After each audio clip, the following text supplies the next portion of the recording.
Whether you keep them in your home or love to see them in theirs, these are the creatures.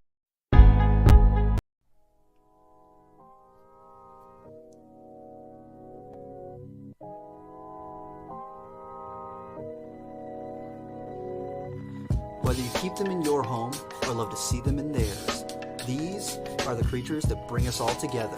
Reptiles. We're going to be delving into the experiences of reptile lovers from around the block and around the world. This is the Reptile Talk Podcast.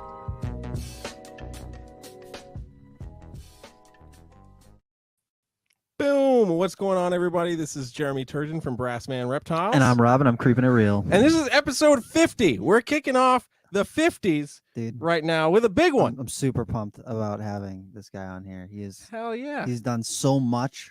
Just in the last month, he has done so much for the community, and not even taking into account all the other things that he's been doing over the last, how many years. Yeah. But I'm just super excited to have him on tonight. Hell yeah. So Jeremy, you want to tell the people who we got on tonight? Yeah, motherfucker. We're talking to Billy from Mutation Creation. Let's get this motherfucker on here and get it going. Boom. Hey, what's up, man? dude? Not much, man. Just gonna do a quick little post to say, hey, man, Oh, live. hell yeah.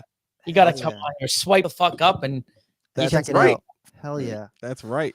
social Oh, media, man. man. The power of this fucking tool. Dude, I mean, it really is crazy what technology can allow us to do.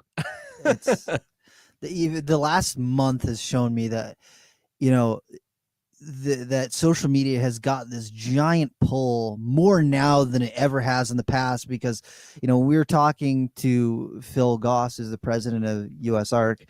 He was saying that the amount of people that have joined USARK because of the huge social media push from people like Billy and Kevin and us at Nerd and some of the other people who have been really pushing it, Justin Kabelka, they have had more people join USARK in the last month than they did when, what was it, 8 years ago, when we did the federal Python ban ban. on large constrictors happened, which we really tried back then to get people to join, but they had more people join. I think the numbers haven't quite come in yet, but they said they're pretty sure that more people joined in the last month than they did in the entire push for large constrictor ban, which is amazing.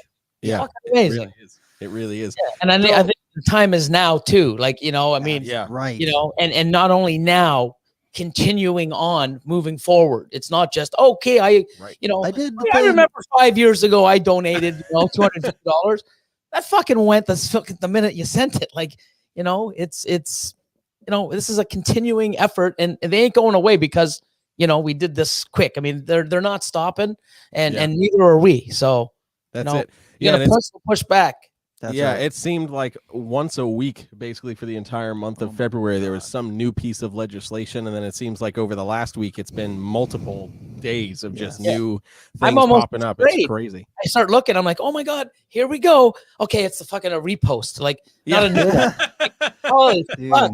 Yeah. Minnesota, then Texas, and then it was like Florida, New York, South Carolina, Illinois, Illinois, Minnesota, and then I think there was it's just like what the just nuts. Yeah, and then there was one today, that another one in New York that went up today. So there's the shipping thing that we are all pretty much familiar with, and then there's a ban, proposed ban on the traveling shows, so the educational shows and all that stuff. It really is crazy. And Connecticut's got something coming up too. I talked with Phil about that the other day, because Dan Magano sent me something or posted something, and he was like, I don't know if Phil has seen this yet. So I reached out to Phil, and he was like, yeah, I heard about it, but they haven't posted the text, which is why we haven't made the alert. But it's the same kind of thing that they posted about last year. They tried to do something similar last year, but of course the way they're going around it is they're focusing on circus acts and traveling acts with elephants and blah blah blah. But when you look at the language, it's any exotic animal, and exotic is classified as anything that's not a domesticated thing, like cows or cattle or llamas or whatever, and dogs and cats, obviously. So it's there goes everything out the window, So you got to prepare for that one, and I'll march my happy ass right back down to deep down in Connecticut like I did years ago and call them all out for their bullshit. I don't know why they're trying to ban like the educational thing. I mean, I think if anything, they should fucking sit into one and learn some shit because they know fucking nothing. Exactly. Yeah. Well, that was one of the things out of their ass, like right. Yeah. That's one of the things that I was telling people. I was like, man, because people are asking like, well, what can I do in my state? And I'm like, well, listen, especially if you have like a registered like 501c3 educational organization, like reach out to your fish and game offices and be like, hey, you know what? I do this. I bring animals to schools, to libraries, to this, to that. Offer your local fish and game office a free educational demo, 1 hour, have the environmental police officers show up, learn about something, get some hands-on experience. Because let's be real, nobody's in training giving them a reticulated python and saying, here, buddy, don't piss your pants. Yeah. You know what I mean? But like that also initiates that relationship, because establishing that relationship with the people who are in direct control of making those laws, like that goes leaps and bounds further than every couple of years banging on their door talking about, you son of a bitch, you can't take my snakes. It's nuts.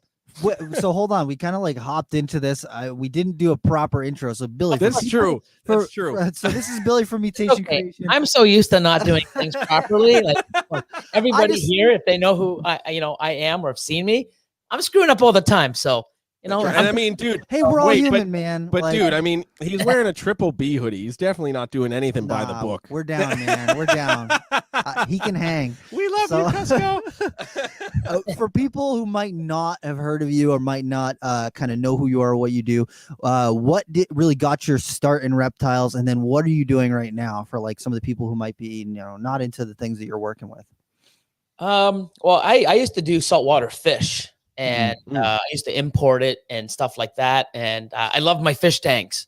And I'd always go to Big Al's, which is a big chain of fish suppliers and stuff like that up here in Canada. Yeah. And I went, and when I went to go see the one guy that I always dealt with, he was busy. So I'm like, you can only look at so much fish. I'm like, let's just wander around the store. And I'm like, let's just check out this damn reptile stuff. I'm going over and I'm like, oh, cool. And I'm like, holy fuck, look at this snake. And it was like a 3 or 4 foot wild caught. We're talking 25 years ago, 26 years ago. So I don't even know if there was captive bred breeders in Canada at that time. Maybe, Corey Woods, but I never even knew who he was then. It was just like, wow, you can buy this fucking thing. So I'm talking to the guy. And of course, I mean, the guy that I deal with fish is like, hey, I'm like, yeah, give me a minute. So hold on a second. Talking about this, and I end up getting this big ass aquarium and the light, headlights, and the fucking branches, and what's cool? I got like some sort of Sahara desert wrap around the back. So yes. Wow, look at my setup. Bring this animal home. Fucking wouldn't eat for like 4 or 5 months. I learned what ticks were. And parasites and mites. I mean, I came with it all. All under the skin and all for free. All for free. Yeah, it was a bonus. So the animal, of course, wild caught, brought in, not established, sometimes aggressive, but it wasn't too bad. End up dropping dead. I come in like, what the hell? There's the snake. So then when I went back, because I'm always doing the fish still, I went in and I'm like, hey, man, that animal died. It's like, yeah, they don't do really well. I'm like, is there another one coming in? Because I got this tank now. I want to do something with it. And he's like, well, no, not really. But what I would suggest is going to this place called Port Credit Pet Center. It's a specialty shop in Mississauga. So I actually looked it up, went there, and I walked into the store. And when you think pet store, I mean, especially me being new into the whole reptiles, you're thinking dogs, cats, birds. I walk in there, I didn't see any of that shit. I saw like bearded dragons, scorpions, lizards, tegus, you name it. It was there. And I'm like, wow, look at these lizards. Look at these things. I was just like amazed. They even had frilled dragons. I'm like, look at these fucking all pythons and boas and corn snakes and king snakes. You name it. They had, I was amazed. So Of course, then I got the bug. I got a ball python again. I end up getting veiled chameleons. I got one veiled chameleon.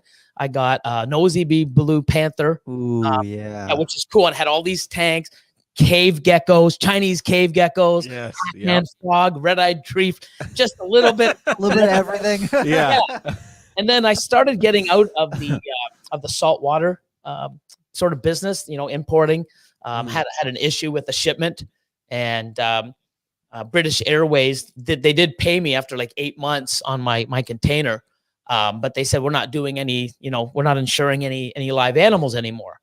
So I'm like, wow, I'm I'm not getting into this business where I'm shipping $30,000-$40,000 worth of animals. If they don't get here, well, it sucks to be you.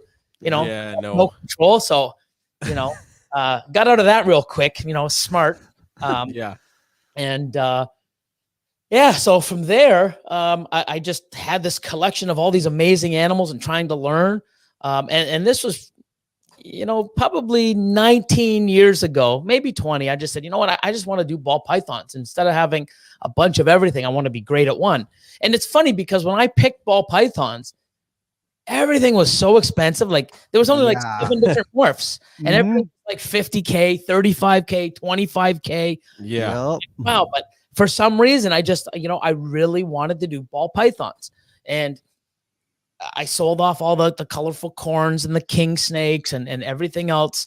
And I just kept, getting into ball pythons, which my first major purchase was 20 animals, 10 het albinos at $1,500 US each, and 10 het pies at $2,500 US. Yeah. And the funny thing is going back now, when people get into the hobby now, you can start off with some of the most beautiful, vibrant, colorful patterns. Yeah, for real. Yeah. For 3 years, I raised 20 normal looking ball pythons. Opening up the drawer. Oh my God. But there are beauty, if I can even see it now to this day when you hatch a normal. You see different things in the alien heads, the colors, the pattern. I still appreciate that. But I had no choice. It was like, oh my God, one day I'll get a pied that's worth $50,000. One day I'll get an albino. One day I may get an axanthic. And then I think G-stripe came out, and then the pinstripe, the spider, the pastel. I bought my first pastel. I think it's $6,000. First pied at 11.5 or 12.5. And that's the only thing, And then, a bumblebee came out, and it's like, wow, man, $20K. Like, what the hell? I lost my mind. Yeah, an ivory came out. They're like $20,000. I'm like, I got to get one of those. Like, mind blowing at the time, because we didn't have, you guys now were so spoiled because you go in there and it's like, oh, let me go Morph Market. Wow, you get all this. Yeah. It's chaos. Like, wow, you get lost. Back in the day, it was like, man, look at those 5 snakes. One day I might have one of them.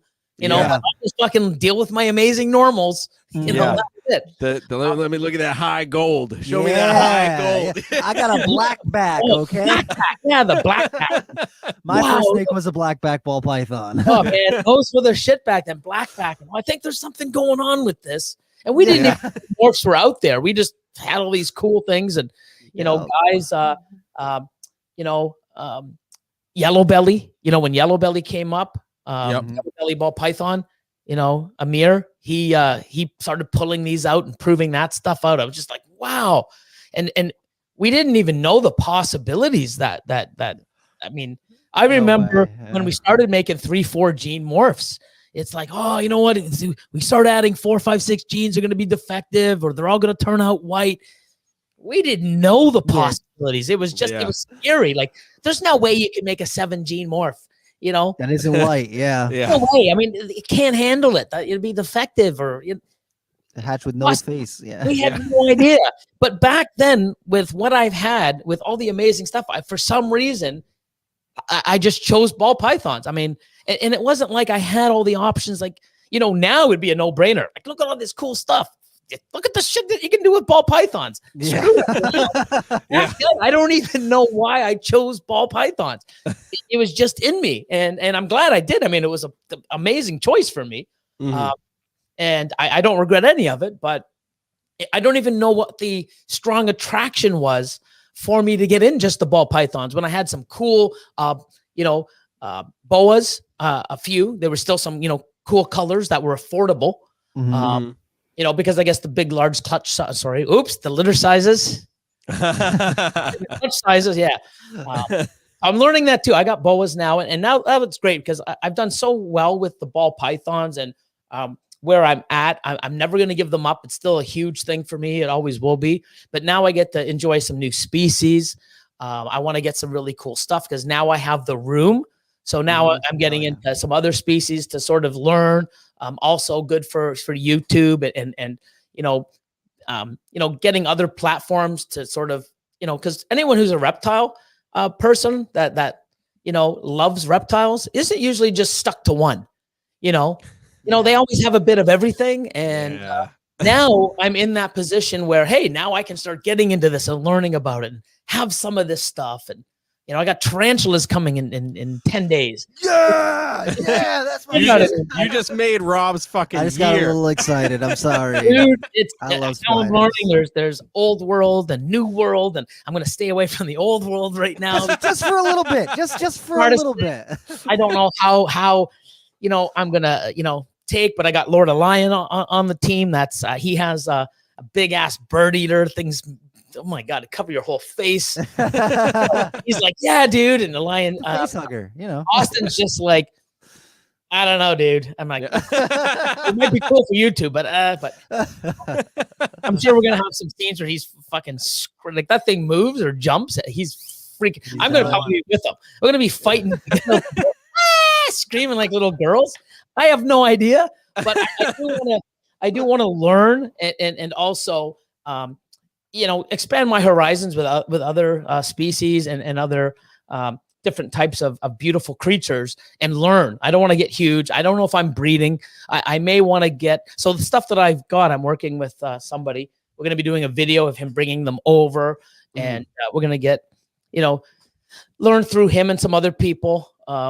But I do think I want to experience, I think it's called the sling. You get a sling, and then you watch it molt and grow and get, I think I want to do that as well. But right now, I want to sort of, get these, well started animals. Some of them are adults. I got a lot of females coming. I got some big ones and some colorful ones and some, really cool stuff. What are they called? Terrestrial one. Yep. And the burrowers. I got a heavy Weber. So I got a little bit of everything and just sort of. I don't really like that. I love this, but I'm sure if it goes and it starts jumping all over the place, I don't know. That's it. You're like, man, we haven't seen a video from Billy for a while, and I think somebody drove by and like the lights have been off for a week over there. I don't know what's happening. There's web on the doorway. I think that they're celebrating Halloween early. I don't understand. I don't know, but at least I got Lord. Lord is into scorpions, and he's actually had scorpion babies. He's got tarantulas as well. So having him and his knowledge and him, the big guy is, not scared like us little, oh my God, like the thing moves too fast. I remember the first time I ever held one. I did a YouTube video. I did, I think maybe 2 years ago, 2019. I went out to NBK. They're another breeder here in Canada. They're in Quebec, and went out there and they had one. They showed me a molt, and I'm like, "What the hell is that?" It's like, it looks like a spider. Is it dead? It's like, no, it's a molt. I'm like, what the hell? It's the shed. It's a shed skin. I'm just a snake shed where they just, no, this thing looked like a damn spider. I'm like, so I took it and I'm like, put it there, and I took a picture. Yeah. And apparently it was one of those snakes. It was one of those spiders that was, one that if it bit you, you're fucked, Yeah. People like, oh my God, you're so brave. You have it on your face. Do you know what that can do to you? And I'm like, well, no, I have no idea. Oh my God. And so I took the molt off, and they actually got another spider. They put it on, and this tarantula sitting there, and I'm like, you sure it's real? And you grabbed the little thing, and he pushed it, and it started moving on its own. I'm like, whoa, freaking out. And it was cool and all. Really, I was, you can see in my face, I was sort of terrified. And then when afterwards, he goes, yeah, cool. He says, look how big the fangs are. Flips it upside down. And I'm like, are you kidding me? You just put that on me? They bite you with, and they're venomous and slightly venomous and stuff like this. And the hairs shoot out. And I'm like, I mean, thank God you told me that before. After. There's no way I had my hand out. But I want to experience new things. I think I'm at that time where the new facility, I want to have different things on YouTube, bring other people in, not just for ball pythons. I know there's a lot of other people out there that have ball pythons that are, you know, spider lovers, or they have other pets, lizards. I want to start getting some. I've reached out because I want to get you know, some cool examples of stuff so I can appreciate as well. You know, mangrove, that albino mangrove. I'm gonna have that one. You know, just bananas, amazing looking, you know, snakes or specimens of animals that I can sit and enjoy. I don't care about breeding them. If I do, it'll be like a pet project. But I just want to have stuff for video content, as well as for me to now appreciate other species besides just ball pythons. And you know, when you look out there of all the different animals that are available, whether lizards or other species of snakes, there's some incredible animals, like true, jaw-dropping, and it's just like, wow, you know. And now I can, you know, I can facilitate, you know, the enclosures and having another space that's climate controlled compared to the back with my ball pythons. I can get like red-eyed crocodile skinks, you know, really cool species that are just, wow, look how cool this is, like a little mini dragon, you know. Yeah. So. See, when I was little, I actually grew up with tarantulas. So I had tarantulas before I had any other kind of exotic pets. And so like tarantulas are second nature to me. I look at them all, and I've worked with like probably 40 or 50 different species. And, you know, I had up to like 150 of them at one point. And spiders and tarantulas are like, I'm super, super comfortable with pretty much all of them. There's a few species that I'm like, I don't hold you, but like I've held a lot of stuff. And it's funny because I've worked with, I do a lot of educational programs, and getting people over their fear of spiders is always like so satisfying for me, because like I know what a tarantula is like. So like to me, it's super casual for me to like, you know, work with a rosehair tarantula or a like a Texas tan, like a Phonopelma species or something like that. It's super casual for me. But I see that these people are like cold sweats, and they're like, oh my God, I gotta. I'm one of those people too, you know. I mean, you know, I mean, I'm not. It's like anything. You have a fear of the unknown. Exactly. And, you know, I haven't seen any sort of TV show or ad where spiders are just, oh, hey, look at the cute spider. Yeah. Getting it and skipping rope and driving, you know. Lucas the spider. Lucas the spider is the only one. Oh, is it? It's called Lucas the spider. It's like a little animated children's spider. Yeah. And he's got like a cute little kid's voice, and it's on YouTube. But like I've seen a lot of people that are like, oh my God, I actually am not afraid of that spider, because they modeled it after the jumping spiders with like the giant eyes that are super adorable, and the little chelicerae that move, or the pedipalps that move in front of the chelicerae. So they're adorable, and people will get over. They're like, I like Lucas. I don't know about the rest of the spiders, but I like Lucas.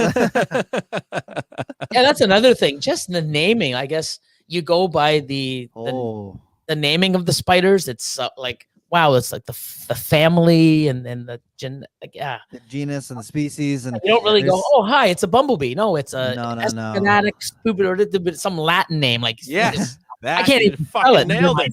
Listen, okay. I can't even spell it. Never mind, say it. Like it's Chromatopelma cyanopubescens. It's a green bottle blue tarantula. Okay. Yeah. This is what I have to live with, dude. It's a whole new world, man. But you know, I've got 6 species coming in. I don't know if it's species, but 6 different kinds. Species. Yep.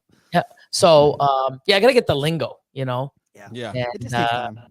And, and I'm gonna learn and see what I like, and maybe expand on a few, and then you never know down the road if I get over my fear and you know I become comfortable keeping them. Maybe I'll get some slings of some of the old world and try them out, but they're pets to observe, not to handle. I don't want to be that guy on YouTube, but trying to play with something that's not. Because I don't want to have that where, oh, look at this guy. Oh, if he can do it, I can do it. And someone gets bit and something. I can appreciate it, But who knows if I'll even go that far? You know, it might Honestly, be. dude, You know, once you've had them for a little bit, they're so interesting to watch. Like once you spend a hear little bit of that. time around them, they're just like so. And the way Heavy that Webbers too? heavy Webbers. That's what I was gonna say. The heavy Webbers are the ones that catch people because things like green bottle blues, they like make these giant elaborate web domains that just cover everything. And when you feed them, like you throw the crickets in there and they like grab it and they start like laying web all over the place. It's like an alien, like this little alien that you've got in this enclosure that you get to look at. And I may love it, or I might say nope. Like here you go. I've got way more people who are like, okay, this thing's really cool. Now let me look at some of the other things that are out there, and you know, they get into it. And it's just the thing with tarantulas that a lot of people that come from reptiles that go to tarantulas have a tough time getting is like for a snake. When you get a snake, they don't have like these crazy life events that happen throughout their life. Like once they reach breeding size, it's like, okay, they can ready to breed, blah, blah, blah. For tarantulas, every time they molt, it's like this giant, you know, strenuous process that they can just randomly die from. And there's nothing you can really do to, I mean, best kept practices. I've seen people who keep, you know, thousands of tarantulas, and then sometimes, you know, they get one that just randomly dies in a molt, and it's like, it's such a bummer that you put a lot of that work into it, and there's nothing you could really do to prevent that from happening. It just happens sometimes. And then once the males reach sexual maturity, for most species, you've got like 6 months to a year and a half before the thing just dies. Like that's it. There's nothing you can do to keep them going past that. It's just how their lifespan is. Exactly. So I'm learning this too. So I'm like, wow. So there's so much to learn, and that's another thing too. I enjoy learning. It just gives me something else to do. But I do find them like there's no way anybody. Well, I guess you know, there's people out there that say they can't. You know, but I look at them, and even though they freak the fuck out of me, some of them are like, "Oh my god, that is crazy sick." Yeah, hell yeah. You know, oh, that one will and you're down. I mean, you know, you can, you know, blah blah blah blah. You know, I don't care. It's beautiful. Some of the colors, they're just sick. Yeah, but I just gotta get over my fear. I gotta learn, and you know, I got a couple different ones to see which ones I like. The burrowers, I guess, you know, they come out, they get their thing, and they take it back down, and that's all you see. Oh, that's cool. You know what I mean? For the one time a month you see them, you know, you see that flash of legs, you're like, oh, wow, that was cool. I like that. Those are the ones where you have to find that one friend that's really freaked out by spiders, and you bring them over when you feed it, and you don't tell them what you're doing. No. And then you're like, here, just watch trying to get people into the hobby, not fucking scare the shit out of them. Hey, man, I'm just saying, it might be good content. Sometimes, that's all I'm saying. Sometimes he goes near a fish tank or a bowl, he's going to look in and be all paranoid. Yeah. What the Is this just dirt in here? Is this just dirt in here? Come on, don't lie to me. I saw the last over one. To the cat's litter box, freaking the fuck out. Like, fucking spider in there. Like, trying to get the scoop, trying to scoop the poop out. One moves a bit. He's like, what the fuck, terrible. See, I will never look at fucking content. That's all I'm saying. I'll never look at a litter box the same again in my life, ever again. Especially if there's some mold or some webbing at the side. Crazy, but oh my god! Come on, tell me that wouldn't be some good shit. That's all I'm saying. Oh my god, that's kind of funny. I'm not gonna lie. I'm gonna terrify the shit out of people, man. Fucking goes over to their kid to get him out of the sandbox, and it's like, nah. Get the hell out of there, son! There's spiders in there. What are you talking about, Dad? Trapdoors, I can see it. People. Anything with dirt in an enclosed thing, you're gonna freak the fuck out. You can't do that, man. You know, you just can't do that. You gotta let people slowly, you know. Yeah, they gotta slowly acclimate. Yeah. They can't throw them right into the sandbox. Come on now. Graboids. You got Tremors 3 going on right now. Crazy. Oh shit. Going over to fucking like the Home Depot. You know, with the wife looking at like potted soil. Yeah. Something moves, the wind blows, and a little leaf moves. You're gonna traumatize that person for life. That rhododendron tried to kill me. That's when you start carrying like mealworms or little crickets in your pocket. So when you're questioning, you just throw a little cricket in there. Nothing. Okay, we're cool. We're cool. Oh shit. That's crazy. Oh God. Hey, man. They're like, do you always carry crickets around? You're like, it's a new It thing. happened a couple months ago. I gotta. This is how I protect myself. Yeah. Some people carry guns. I carry crickets. You can actually do a cool thing. You can actually make some good money. Have like a little holster that you can put on your belt, holds crickets, little hopper, cricket hopper. You just flip it up and take your cricket out if you want. Dude, the old school chain things you'd have on the fucking click it at belt. the top. It's just some crickets, dude. Different size crickets. Bearded dragon people will lose their minds. Crickets. Yeah. Dispenser. You to flip it open the fucking you know, like 4 or 5 in the fucking things fly out. Okay, so my semi-auto cricket dispenser. Yeah, we got to market this to bearded dragon people because they will be all over this just to have their bearded dragon. Click. Wow, gotcha. That'd be sick. I'm clicker training my bearded dragon with my cricket dispenser. Oh shit! That'd be a thing too, man. It'd be all over. Everybody be doing it. Oh Lord, yeah. Like, you know. And then 5 years from now, you have one in each hand. Yes. Off all of its, you know. How many bearded dragons can you feed in 1 hour? And it's just oh my God, going all over the place. We just revolutionized bearded dragon breeding. Hey, right there. I'm just saying, if people are paying attention, they can pick up some pretty cool ideas. That's all I'm saying. That's true. That's true. Or don't do any of them. And say, or don't do any of that. Morons. It's the total opposite of what these guys are saying. Yeah. Like, what have they been talking about the last 10 minutes? I don't understand. I don't know about these guys. I'm still going to Timberline and ordering my crickets in boxes like a normal person. Oh my God. Oh, man. Dude. Oh shit. So you've kind of branched out a little bit from the ball pythons. You picked up some boas. You're getting into some tarantulas. Is there any like one project that you're like, oh man, if I could get those in, I think that I would just really love them. I think I'd really like them. Well, I have a lot of space in that one room. We're going to turn it into a gym. We're going to turn it into a podcast studio. You know, the one I'm in now. We may still put it there, but it'd be cool to have like some really cool displays on either side. I've reached out to Tom Crutchfield because those super crimson yeah, you know, I'm looking at getting some, you know, some crazy looking displays. You know, there's oh my God, what's the name of it now? Oh my God. They're Boiga species or Boland's pythons or oh yeah, all that. I mean, he's like, just keep going. I mean, everything Kevin was bringing out the other night. I'm just like, what? I was watching and I was like, oh man, he's pulling out. Customcages.com. They have yeah. 101s. They're like $6,000-7,000, but you know, it's 8 feet wide of glass, 6 feet high, 4 feet deep. It's got all these. I mean, it just looks sick. Imagine having that with a couple, like, you know, crimson, super crimson, you know, iguanas, and see them and just have them and appreciate them. Just like, wow, this is sick. And some of the focus cubed habitats.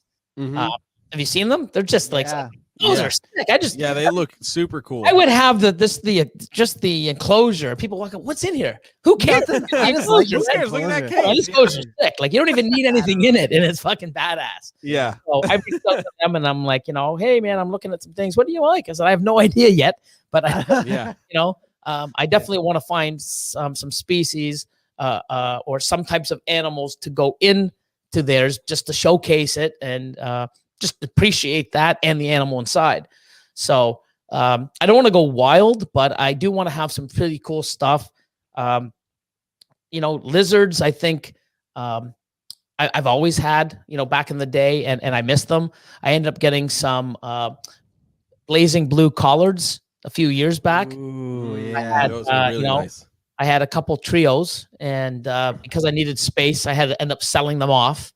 But they were awesome just to look at, and just, you know, I miss them. So now I want to start getting a few special pieces that I can see, look at, enjoy, work with. Whether I breed or not, I don't really care. I just want to have it where I look how awesome these are, and just, you know, that one, you know, once a month or twice a month, do a thing for YouTube just to show off the animals or feeding them, or maybe talking about how I've learned something about it. Like, wow, did you know this? And, I'll show, what I've learned, or I'll probably screw up, and people no, it's not this. They don't do that. Oh yeah, now I know, you're right. You'll probably get that anyway. You'll get that anyway, whether you're right or wrong.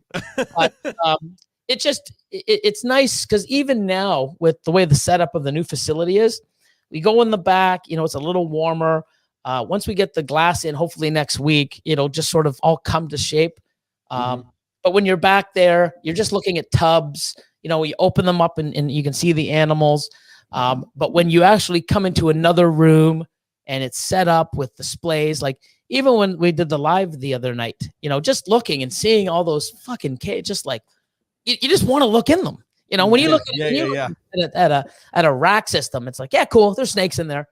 You might want to look in, but it's not as enticing as when there's windows in it. Like, oh my God, there's something in there. What the fuck is it? You want to look, It's like, I can look in, I don't have to open it up, So it's something where it'll be new for me. It'll be, something that I think like a Lord of Lions into all types of different, animals and stuff like that. So I know he'll like it and he'll be very helpful.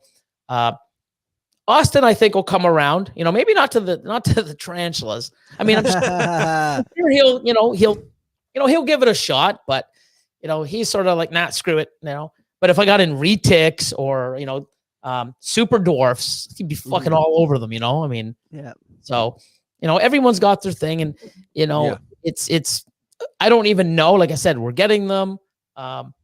We'll see how it goes. If it's amazing and I do really enjoy it, then I'll move forward in it and maybe have a little section of them. But I do believe I want to see one grow from the oh my God, what's it called again? Sling. The sling. Yeah. Sling. Thank you.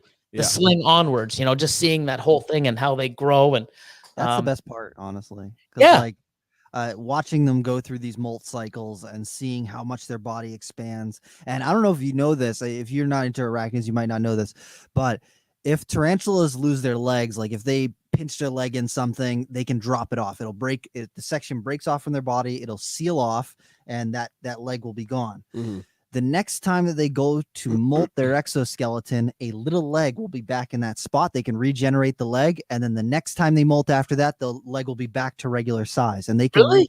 I didn't know that. I've seen ones that had like 4 legs ripped off, and then the next molt, they've got 4 little legs in all the spots, so they're back up to the 8 legs. And then after the next molt, you couldn't even tell that they lost any legs. That's pretty badass. It's pretty cool. Not gonna lie.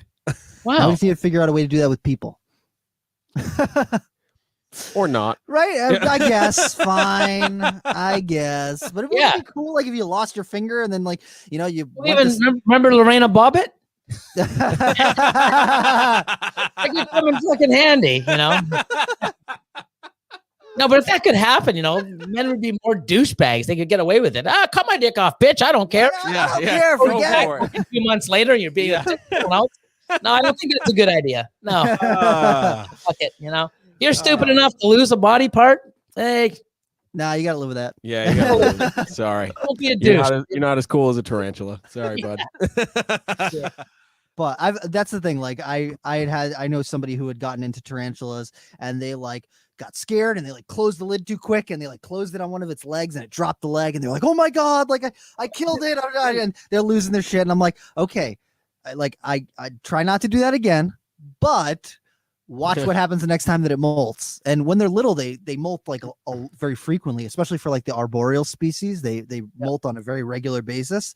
So like, 3 weeks later, boom, it went through a molt cycle, and oh my God, the leg's back. That's crazy. I wasn't expecting that. It's like, yeah, it was kind of crappy, but like it's okay. It's okay. Yep. Yeah, I'm fascinated by it. I mean, I didn't know that, so that's cool because just in conversations, I'm always picking up a little bit more. And ball pythons, I'm learning, like, even with the FedEx when they came and the snakes were frozen. People are messaging me, hey Billy, don't throw them out. They're not dead. They'll come back to life. And I'm just like, you're an idiot. You know what I mean? Like, no, I had this happen. You know what? I'm like, I'm sitting there like, I'm holding them. They're frozen. Like if I threw them against the wall, it would shatter into pieces. That's how cold I thought they were. Jesus. And no movement. And I'm like, they ain't coming. Like the lifeless, it's just, yeah, they are not coming back to life. They're dead people.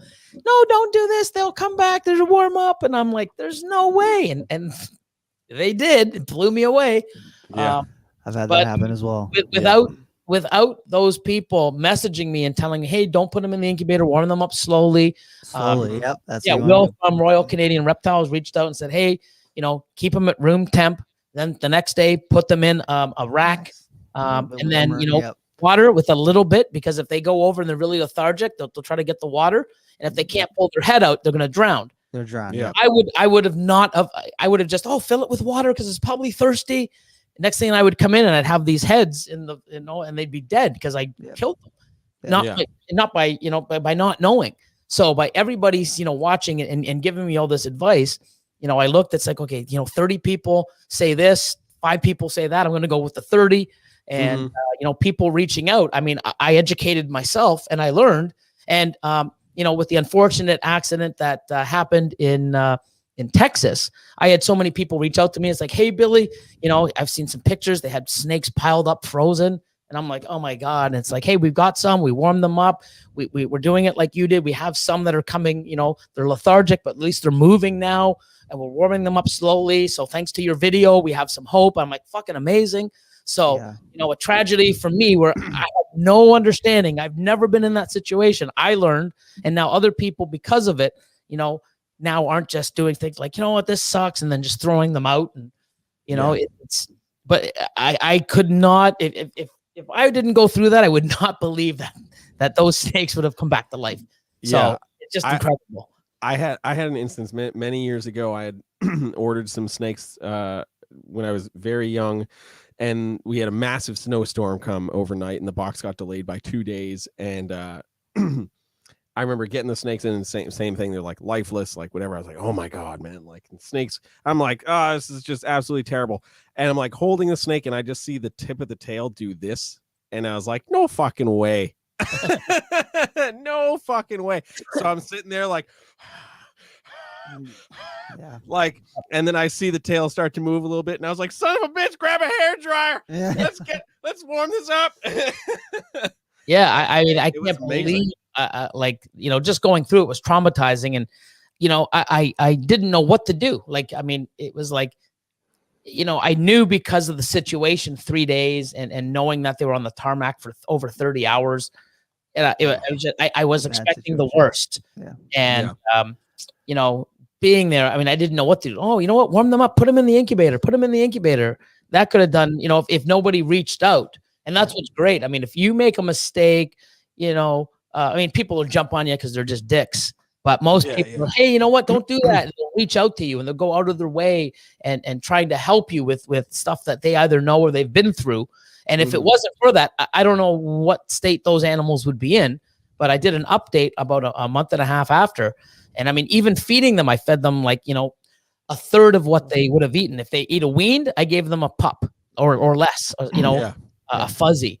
The smalls, I would have fed a pup. And, slow, because I don't know how their insides were. I was just, hey, let's, take it safe.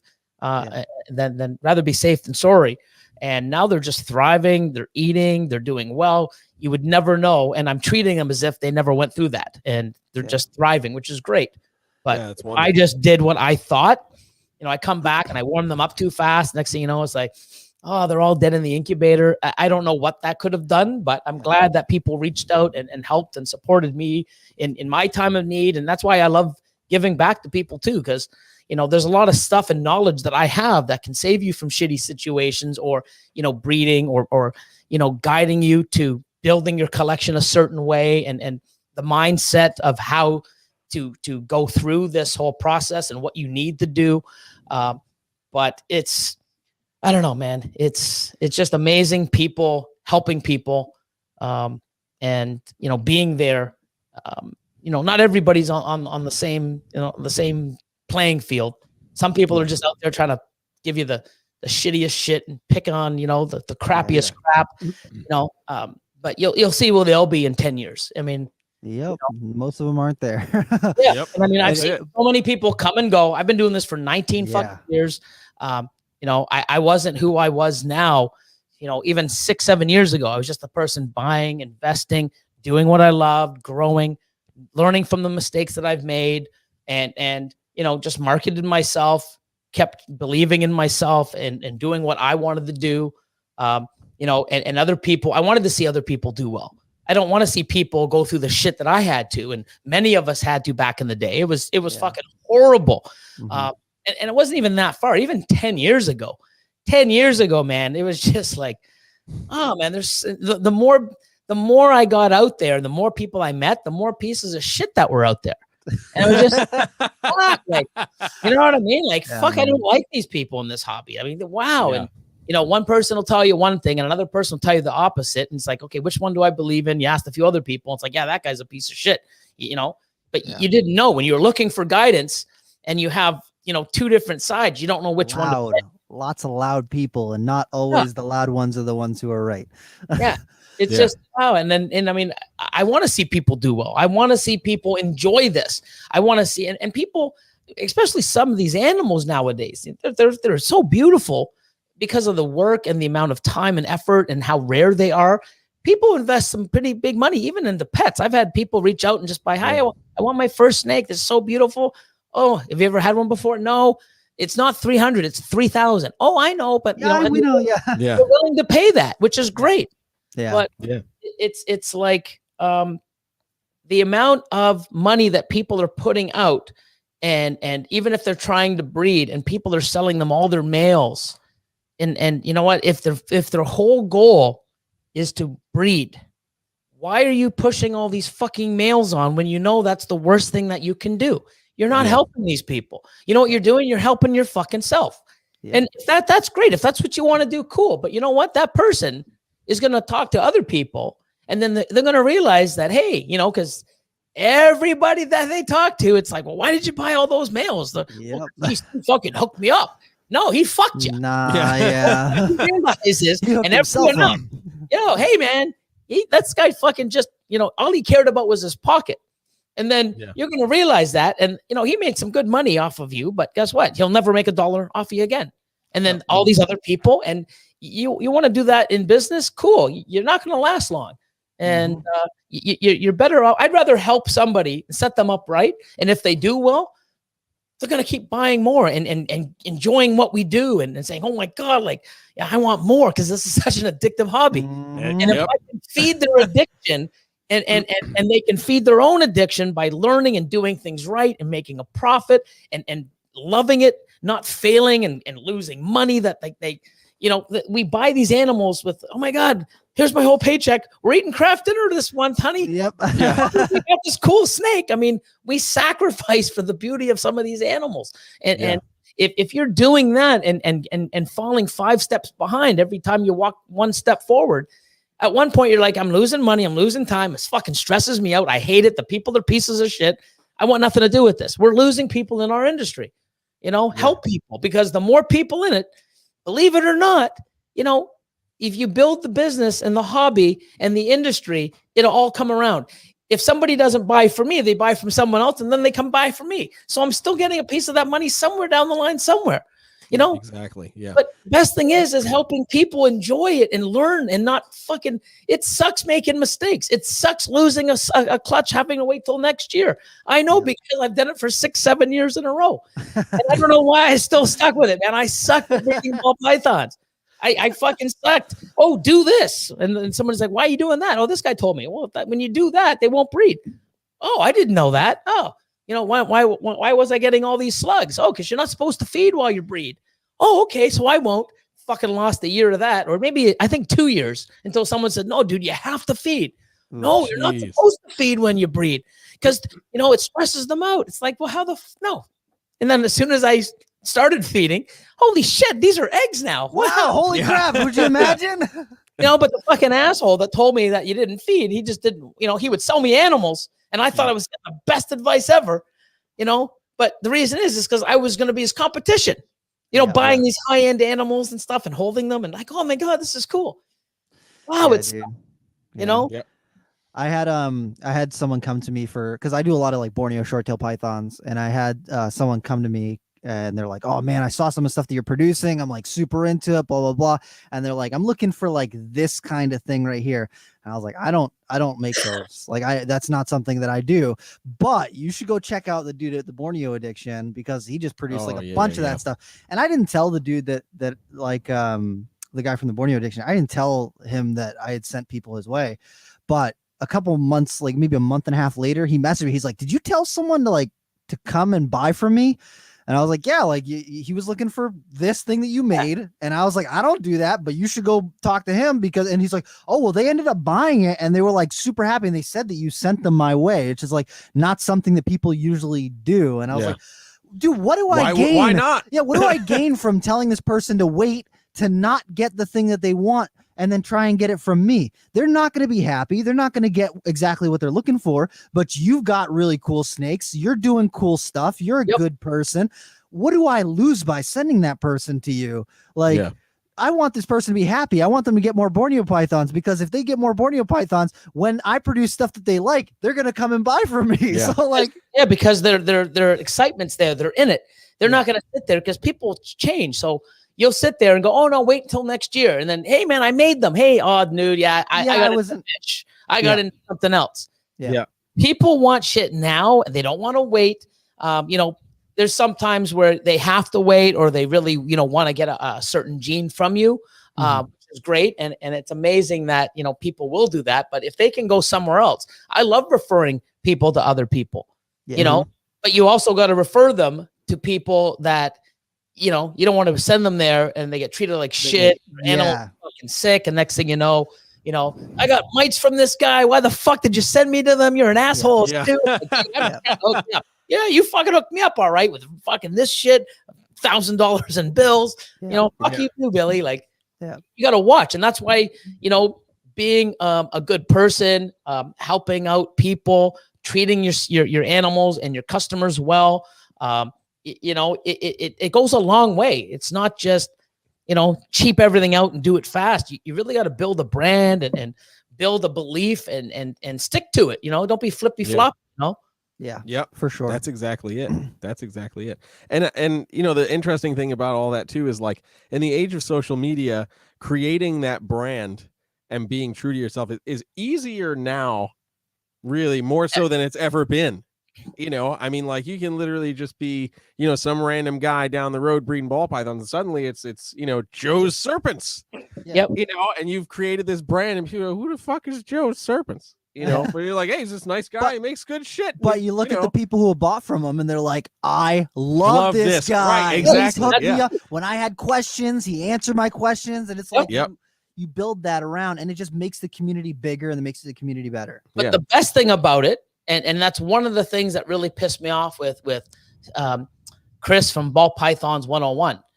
We have the ability to be kind, to I love that I inspire people just by being me and doing what I fucking love. I mean, I've always been this way. I didn't, I'm going to get in this. I'm going to inspire people. That's my motivation. I just fucking be me. You like it or don't. I don't give a shit. I'm doing it. I ain't changing for you. I never have. I've been getting shit for the cutting of the scissors for 10 fucking years. Now more people cut with scissors than fucking razors. I've been taking shit for 10 fucking years. Oh, that fucking guy. Wow. But you know what? I don't give a shit if you cut with razors. If you feel comfortable doing it, do it. Just don't shit on me. There's more than one way. It's crazy. But what I like about it is if you can be positive, inspire people, because you know what? We do need positivity, coming through, because not everything's perfect. People will lose animals. They'll lose a clutch. They get, shit happens. And when it does, we need to pick them up and help them back up, not fucking push them back down. And if you can do that, and people can say, hey, you know what? Like, I see so many people now in the sticker game, promoting stickers, wearing shirts now, giving shout outs. It's awesome. You know what? It's amazing if we can do stuff and be positive and have things in a good way, and people can look up and say, hey, you know what? He did this. I should do it too. It's not like, other people are like, oh, they're copying me. Yeah, they're copying you. And you should fucking want them to, because it's positive. Means you're doing something right? Like, Pythons 101, he has these amazing animals, has a health, the The guy does great stuff. The only thing he's missing is that thing that I believe in more. I mean, you know, it's just, I don't want to get into it, but you know, he's teaching people, and not only him, there's other people that do certain things that people will look and then start copying them because they don't know better. You're basically teaching other things to other people that are going to copy it and then keep that cycle going. And we don't want none of it. Yeah. You know? And that's what really sucks is, you know, you especially social media. I mean, I don't do everything that everybody likes, like curse here and there. Well, quite more. I'm more here and here. And more here than there, but yeah. You know what I mean? Same, man. Same. It's all they're good. going, oh my God, I got to be careful. I mean, when I do my YouTube videos, I know a lot of kids watch, so I try to, I'm pretty good at it. But it's natural. I don't have a script. I just go, we screw up. I'm human. I have ADHD. I have tics. I have, you know, I have a whole bunch of different things, but you know what? People out there have PTSD. They have anxiety. There's, you know, everyone sort of thinks that, oh, you know, they get looked down upon. They can't do anything. You fucking can, you know? I've been, you know, especially back in the day, it's like, wow, man, everybody told me that I couldn't do this. Oh, you couldn't run a company. Oh, you should be careful what you do. Oh, no, you know what? I mean, if you believe in yourself and you want something and you chase your dreams, I mean, not everyone's going to get there, but if you don't chase it, I guarantee you won't. I mean, that's just a fact. 100%. There's people, and then, you know what? I see people, you know, motivational speakers and, you know, people lifting weights. They got no fucking legs and they're in better shape than I am, you know, full-bodied person. Yeah. And like, what the fuck? What, you know, I mean, you know, there's so much in life that we're just sort of just pushing aside. And, you know, what's my excuse? What's my excuse to not go to the gym and keep myself, you know, healthy and drink more water? I mean, you know, when I did that peeing thing on the, on that sticker. Oh boy. People are like, you know what? Hey, that's funny, but man, you need to get hydrated, buddy. Like even during something like that, people are looking out for me, man. Still looking out for you. That's why I love this fucking community, man. Like, wow, I'm like, oh, I better drink lots of water. But I love coffee and pop, man. I've been stopping on the pop, you know, but coffee I need. I mean, I do 2-3 coffees a day. Yeah. So, not that if I don't start the day with a coffee, man, the day is a bad day. It doesn't start. That's People that's literally it. Me, man. I'm pissing on it, and they're like, "Hey, dude, you need more water, man." Yeah, you're like, shit. Funny as fuck. You're dehydrated, bro. Like, I love how they, you know, and that's amazing. Our community is awesome. Look how we band together for shit, and we need that, and you know, we need to keep that momentum in a much larger number than this negative shit that people are bringing in. And other people are starting to copy, and it's not good. We need to be positive and pushing, you know, our industry forward and helping other people get into it, because, you know, not many people can go through what I did the first 6-7 years. I mean, you see people have a shitty, I didn't get it. Nah, this sucks. This hobby sucks. You're one fucking year in. Yeah. Sometimes, man, I usually tell people like that first year, I'll say the first 2 years. First 2 years breeding. is when you really see the people who are like dedicated because 100%. They really love it, or they're just in it because they think they can make that quick buck, especially when it comes to like ball pythons, retics, anything that's got like a large, leopard gecko, corn snakes, anything that's got like a lot of morphs and whatever. And they're like, you know, I'm going to get into this, whatever. And you can generally tell like right off the bat, like, oh, you're not going to enjoy this.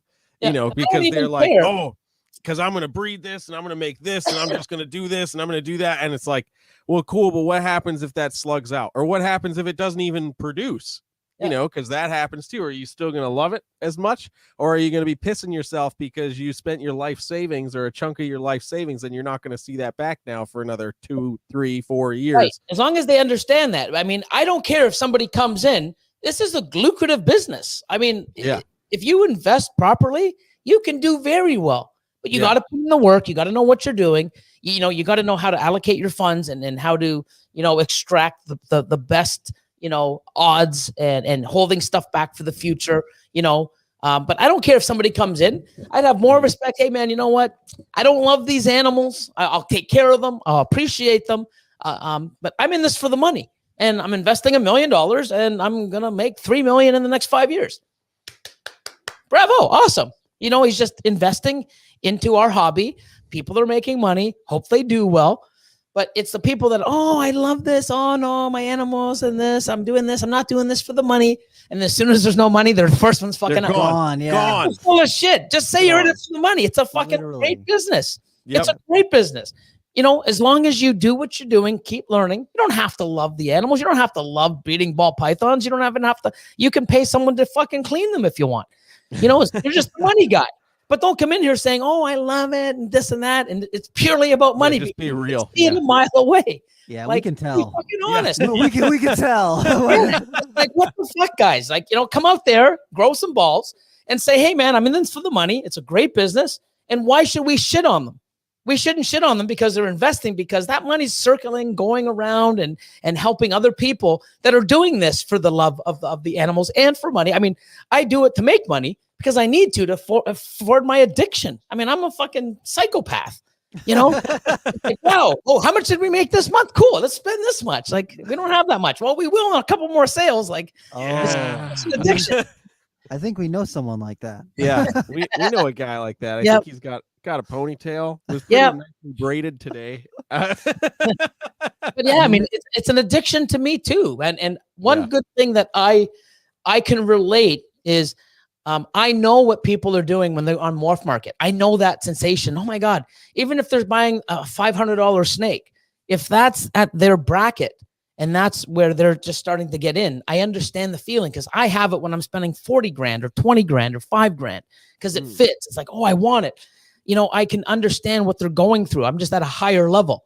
I can relate to them trying to learn stuff. And my pairings, like, oh my God, when I get this, I'm going to pair it to this. And it's excitement. And I can understand and relate to them. But I can also say, hey, I know what you're doing. I've done that too. Slow down a bit. Don't make this mistake. Focus. Yeah. And that's where I like to use what I guess, you know, my experience or my expertise in it, because I've fucked up so many times and I know where you're heading because I've done it. You want to slow down and restructure. You know, I had a guy come in and, you know, I'm teaching him quite a bit, and he's learning on his own. He's really gung-ho and he's going to do well. I want to get this, and this. This is a great animal. It's a fucking awesome animal, but you're fucking 5 years away from getting it. Oh, but I got the money. Yeah, but do you know how long it is and what you need to do? And, you know, why don't you focus on this and this and this and build it stronger? And went home and looked at it, and I guess maybe messaged a few other people, and they're like, dude, that's the best advice. And he followed that advice. And now, instead of spending money on those couple animals that were just, you know, I mean, I'm just getting ready to get into those quad hets and visuals and, you know, and it's like, you know, you got to walk before you run, and setting people up properly. And when they understand it, and the best thing is I don't want to teach people. I don't want to just tell people to do things and they do it. Why did you do it? Oh, because Billy told me to. Do you know why? No, but I just do what he says. I fucking don't want anybody like that. I want you to understand why I'm telling you to do it a certain way. And then when you understand it, you're like, oh, now I get it. You're never gonna have to listen, because you're gonna understand it and keep repeating it. And then when somebody else comes up underneath you or a customer, you can teach them what you've learned, and we're just building success. And you know, I mean, I can go out and buy every gene on the planet. Am I going to do well with it? Probably not. I'm doing much better pushing the projects I have now even stronger. And then I can add stuff in that's already related to that project. You know, build properly. Will Moreau says it all the time. You know, hey, you know, every year I try to add 1, maybe 2 different new genes to my collection. And when he does, it's not like a single gene. Oh, I'm going to do this and start making double, triple hat. No, it's going to be that gene stacked so that it goes right into the project he's working. So it's already into the stuff that he loves. Yes. You know? And that is, it's when people understand the way we do things, because it took me a long time. And once I found out how to do it, I ain't looking back, man. And it's not like I'm a one-hit wonder, you know? And you think the shit I made last year was good, and you think the shit I made in 2021 was amazing, or 2020. Wait to see what's coming this year. But you know what? Scary is the stuff I'm making in 2025. You know what I mean? Now, but you know, that's the thing, is chasing next year and the years down the road. That's what I love, man. That's just 100%. And then getting those crazy animals and just knowing what you can do. And the crazy thing is you get all these animals thinking you know what you're going to do. And then, oh my God, did you see what Buddy made? Okay, well, what can we do now? Now you start switching. Yep. Nothing is cemented in stone, man. Like, you know, a week before pairing, something cool comes out, you're switching that pairing. Yep. Like, it's fucking nuts, man. Oh, you know? hell yeah. Oh boy. That's why I love this, man. It's you always have to be on your toes. You're always learning. You're seeing new stuff. You're seeing what people are creating with time. And you know, it's not just chasing someone's tail. Oh, look what I made. Yeah, 5 other guys made it too. You know, push your own limits. Do things that are different. Nothing wrong with following, you know, some of the bigger guys, but, you know, diversify a little. Like, you know, add something that we're not, or take a gamble on a clutch and go a different direction that no one else is. You never know.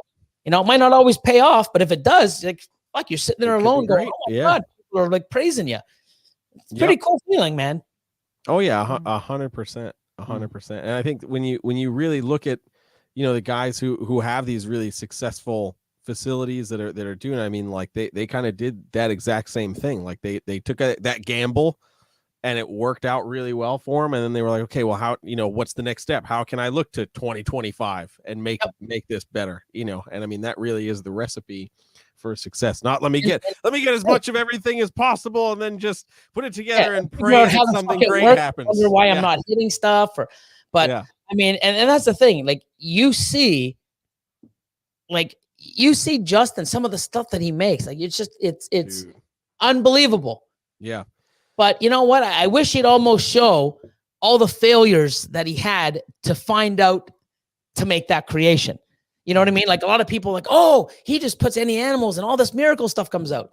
No, not true. I would say he's probably, if not the best, one of the best. He takes it, sees what it does, mix it with different things. You know what? I need this palette now, so let's add this. Let's take this away. And it's amazing how he sort of orchestrates to get what we see. Yeah. But the journey there could take him years and like, nope, that sucked. Okay, do not do too much of this. Don't add this to this. Yeah, we see the outcome and it's amazing. But shit that it took to get there. You know, it's like the sayings, like, you know what I mean? There's no successful person that's never failed.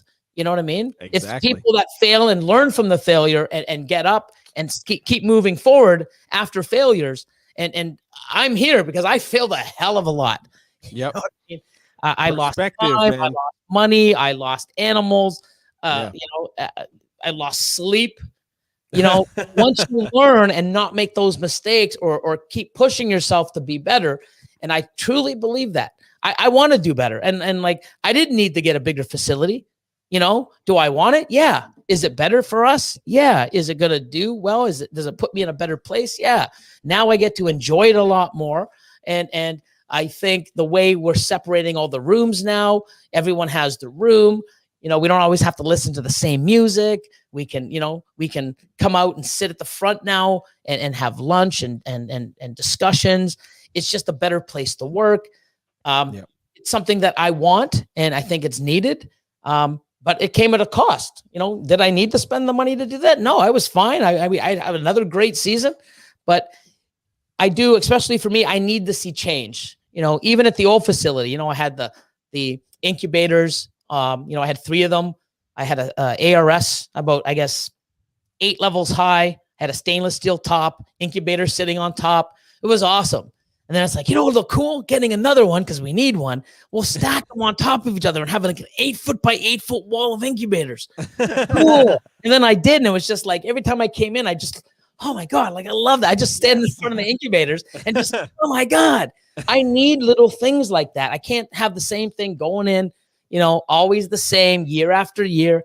I need to see growth. I need to see movement. I need to see like, hey, all this hard work and dedication, look what I have now. I need, and it's the little things. I got a fucking sign made, put it on the side of a rack.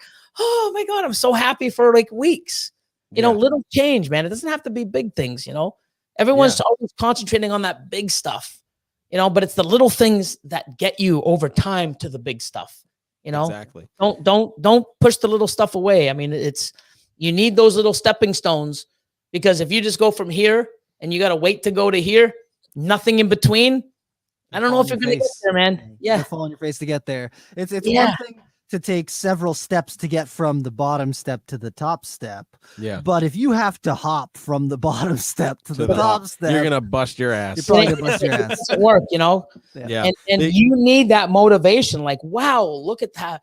You know, to me, I want to see improvement. I want to see change. I want to come in and just go, wow, I love this. I want to be excited.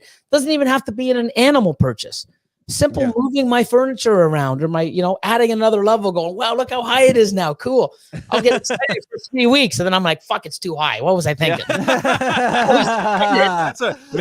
We give Kev shit for that because he's like 6'3", so he's got the CB70 stacked, perfect for somebody if you're 6'3", but 5'9", little old me is like tippy toe trying to please don't spill the water. But yeah, man, I think that's massive. Like perspective is huge, and yes, like we were just talking about, like, like you just said, like trying to jump from the bottom step to the top step. The analogy I used to use when I was teaching music before I took the job at Nerd was imagine you have three water bottles, right, lined up, right, and one, this is point A, this is point B, this is point C. You're starting at point A, you want to get to point C. So imagine your target is small, right? If you're jumping from one top of the bottle to the other. But now imagine you flipped part B upside down. It's a lot less stable. So you might get to this part pretty easily, but it's also going to be real easy for you to fall backwards and make a mistake and go backwards. So you need to put in that time so that you can successfully get to this point and be more stable. It takes some time to plan that and get to there, but you got that point, and then you're at a much better spot to get to your next destination. So something like that, it's mindset, and it's awesome because when I had Kevin on, he said it so many times. Like mindset is key. Just like that. That's mindset. Knowing that people want to skip steps. And when you do that, you're missing out on so many things. But if you leap too far, you're not stable. You can fall and crash and burn. You need to move forward. I would rather know that I can move up one step every single year and always be moving forward than risk going up, down, back and forth like a fucking yo-yo and not knowing where the fuck I'm going to be next year. I'd rather take my time and grow, and be firm and always move forward. And people just don't get it, and there's so much in this industry and hobby and even being a person, you got to be positive. You got to promote positivity. I show all the good and bad on my videos and it's not to be different. It's to show people that, because I get so many calls. Oh, what am I doing wrong? Do you have a minute? Sure. I give them a call or they message me. It's like, yeah, man, all my animals, they're pooing and they're fucking shedding and there's urates all over the place. I can never keep them clean like you guys. What are you talking about? Well, every time I see a video, everything's spotless. I'm like, whoa, hold on a second. We just cleaned them. You come over to my facility. I can show you right now. Half my fucking collection has urates or poo in it. And we just cleaned them yesterday. That's just how it is. It's like, well, no, all these other guys, it's like, no, they're showing you staged or the best of the best. No one's showing you, oh, look at my deformed baby. Oh, look at my clutch that got slugs. There's some big breeders out there. I don't think they've ever got slugs or they've never had anything die or like, it's like, wow. I mean, they're water bowls and things are fucking immaculate. Yeah. You go over in real time. Holy fuck. Like, we're just like you. And that's what I wanted to say. Like, hey, I can't wait to be a big breeder like you and have all my animals eat and all my hatchlings eat all the time. What the fuck are you talking about? Yeah. If anything, I have more troubles than you because I have way more animals. Yeah. So if 1 out of 10 animals don't eat for you and I got 1,000, that means 100 aren't eating for me. It's like, holy shit. Like, it doesn't get easier the bigger you get. It's actually a lot harder. And all those numbers and anything that can happen, deformities, slugs. Exactly. It's exponential. Yep.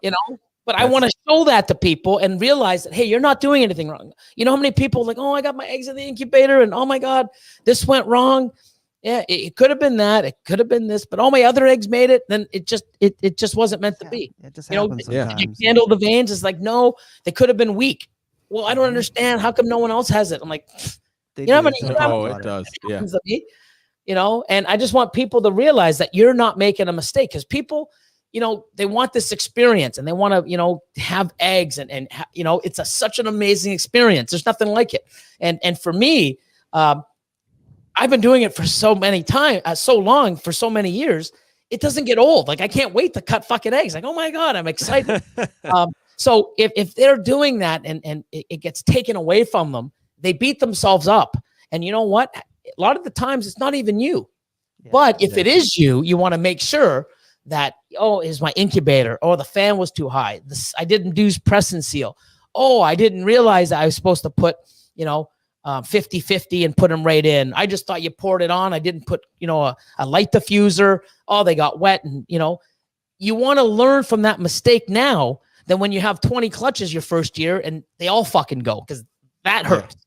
You know, you want to sort of make mistakes or test stuff out now to make sure it works, because you know, you'd rather lose 1 or 2 clutches your first year than 20 your second, you know, or, you know, waiting to do 20 your first year and, oh, cool, man, this is so great. You fucking come in and it's fucking done. It ain't great no more. Yeah. You know? Yeah. Great goes away real fast. It does. But I just want to be real to people. This is an amazing industry. It's an amazing hobby. There's great money in it if you do it right. But there's also shitty sides. There's shitty people. There's stuff that we, you know, there's people after our hobby that have no fucking clue of what they're talking about. I mean, we really need to keep people positive, you know, push people, help support each other. You know, there's always going to be bad everywhere, you know, but if we concentrate on the good and keep, you know, teaching people the good way, you know, eventually, you know, we'll keep growing. And so the number of good, you know, to keep people, you know, going forward. Yeah. Oh, no, 100%, man. That's it. So we're over. We usually just do an hour, so we're a little over our time. But that's it. Before, yeah. Hey, man. I did a 9-hour 2 weeks ago. 1 hour. Hey, man. Hey, man. Listen, we're not. You know, it's about the quality, not the quantity. Yeah. Okay. Listen, man, you can have us on your podcast and we can go all fucking night. Okay.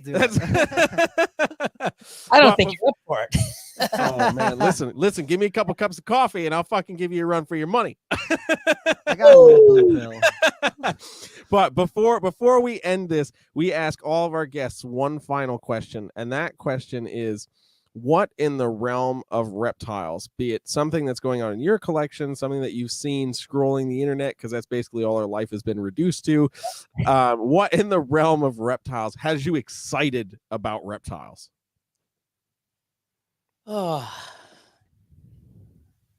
See, here's where we're going to go on for an extra 45 minutes. Yeah, no. Think. Yeah. One thing is I know it's always been like that. Even when I had 20 normals in my collection, is knowing what we can do, knowing that there's no cap. The genetics that are out there, I will never see even half of them in my lifetime. Even with the size of my collection and having other people's collection on my phone that I can view all the time. Mm-hmm. I will never see what is truly capable. And I don't think anybody watching, even 20 years from it's endless. And another 3 or 4 new genes pop up, which it will, even spontaneously. Guess what? That just adds to the number. The thought of knowing what we can do and what we can make, the possibilities are endless. The ceiling is not there. Knowing, I mean, I'm trying to create stuff for projects that I want to start in 2 years from now. Like, that's where my mindset is at. But I'm also at the point where I can substantiate getting there because I have stuff coming in and moving, and I have a mature collection in many assets. Mm-hmm. So, you know, it's hard for people to, wait till I make it in 7 years and have nothing, between now and 7 years. If you can get to 7 years, yeah, man, it's fucking amazing. And wow, but you need that stuff to get you there. But I think it's always been there. Knowing what you can do, The possibilities are endless. Knowing that, you know, just by having the right genes. I mean, there's people out there making stuff that I can't make. There's people making freeways and super asphalts that I haven't made. I'm the fucking king of it, apparently. You know what I mean? I started it a long time ago when I bought out Todd Constable, and I've been working with it since 2009. There's no way. I mean, I could never make a Monarch, even now, a Monarch super asphalt or a Monarch freeway, because I don't have Monarch yet. So there's other people out there that can make stuff. You know, oh, we can never compete with these big breeders. Well, first, that's the wrong mindset, because you don't want to compete. You want to create. You want to create stuff. You want to enjoy the stuff you're doing. If you're looking at this trying to compete, you've already fucking lost with the way your mindset's at. Okay. But you can get shit that you can make that I've had for 15 years, and you can make shit that I can't, because you have genes that I don't. So don't put yourself, you know, low on the totem pole. You know, if you do and you don't try, you're always going to stay there. Push yourself. You know, you'll be surprised when you set a goal and you go after it and you achieve it, how amazing it feels, even if it's a small goal, and then you keep raising. But if you have something to look forward to, when you hit it, there's nothing like it. There's nothing like it. And think of it like this. No matter what goal you set, it's like getting babies, raising them up, breeding them, getting a clutch, and seeing the babies hatch. You're setting a goal, you're purchasing the stuff, you're putting it in motion, and then eventually, with all that time and work and belief, it happens. Same thing with anything. You know, you set a goal, you put it in motion, you work towards it, you stay positive, you put the work in, and guess what? When that comes and you achieve that goal, it's so amazing. Like, oh my God, I did it. And then what does it do? It helps you push towards the next one. Keep moving forward, and don't let people tell you you can't. Because if I did, I wouldn't be here talking to you. I wouldn't have the amazing collection and all the amazing people that I've met. And there's so many things that I've gotten out of my collection and being who I am, and not listening to so many people in my life, you know, say that I can't because I have ADHD or, oh, that's not, you know, fuck them. Look at me, you know. That's it. That's it. But I mean, it's amazing what we can do and where we can go, and the sky's the limit. And guess what? There's more than one bird or one plane in the sky. We can have all of us up there chasing it, flying around. You know, sometimes it'll be cluttered, but guess what? You can still get up there. You know, don't think that you can't, oh, I can't compete with these guys, or I'll never be this person. Because when I got into this, VPI, you know, the Sutherlands, the Barkers, fucking Ralph Davis, you know, even Kevin back in the day,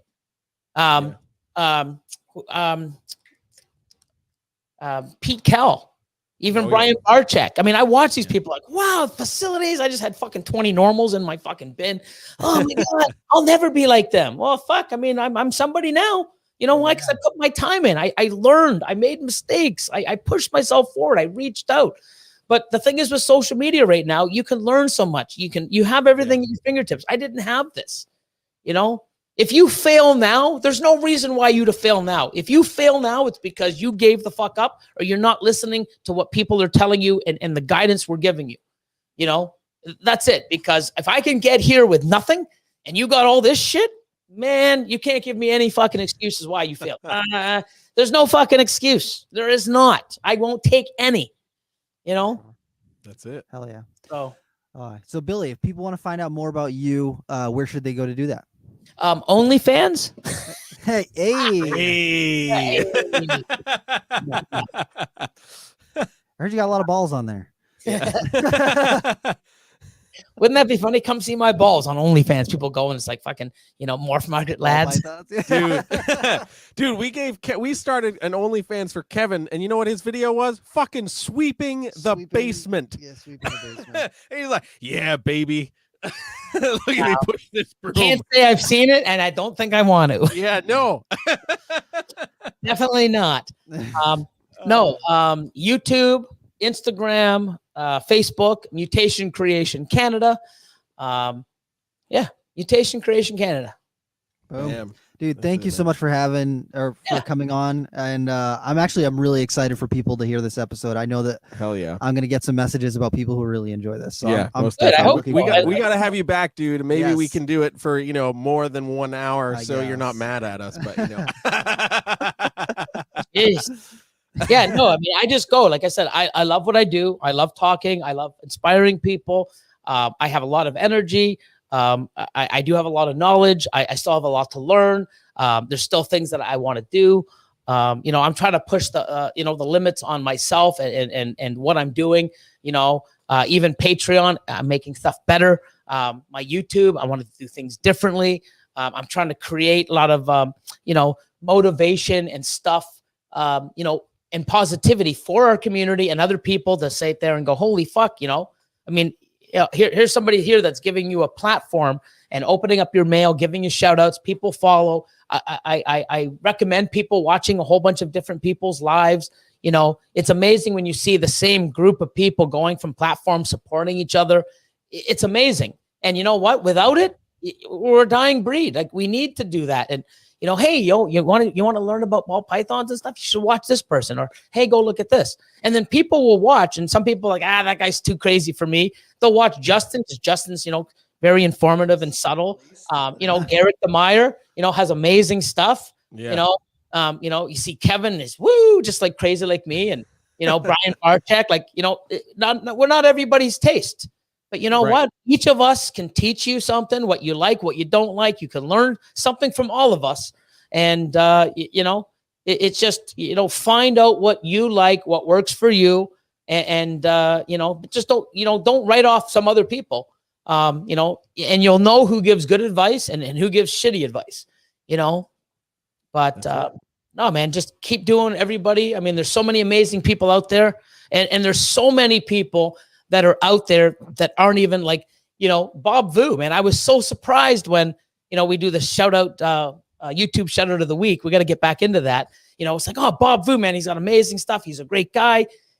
Last video 6 months ago. I'm like, I'm not fucking shouting out a guy that, when I had him on our podcast, I'm like, dude, like, I'm too busy moving. I get it. But it's like, that's a guy that, has so much amazing stuff, and he's always out there. I don't think I've heard any fucking bad things about Bob. It's always good, but it'd be nice for him to be able to have other means to get out there more. But I understand he's busy and moving, and so many other people. But there's so many amazing people out there that have so much knowledge that never want to get in front of a camera like we do. And it sucks, but that's just them. But there's so many people with knowledge and amazing stuff that, when you're close to them and you'll go there in person, they'll give you their shirt off their back. But it'd be amazing if they could do that for the fucking entire world watching. And, but it's just not for everybody. But there's so much wealth of knowledge out there that unfortunately will never transpire to the big screen or whatever you call this, unless other people say, hey, I learned this from this person. And, but there's amazing people out there, and it's not just, us that are here, with no lives and just wanting to do lives all the time and videos. But, there's so many amazing people, that aren't in the spotlight. And, and it sort of sucks, because I know that there's some people out there that are just sour. These fucking people, blah, blah, blah, blah. Well, hey, man, they put themselves out there. That's the thing. You can't shit on people that put themselves out there to the world. You can too. And I wish some of these people did, because they have a wealth of knowledge and we could all learn from them, but they just don't have the time, or they don't want to do this.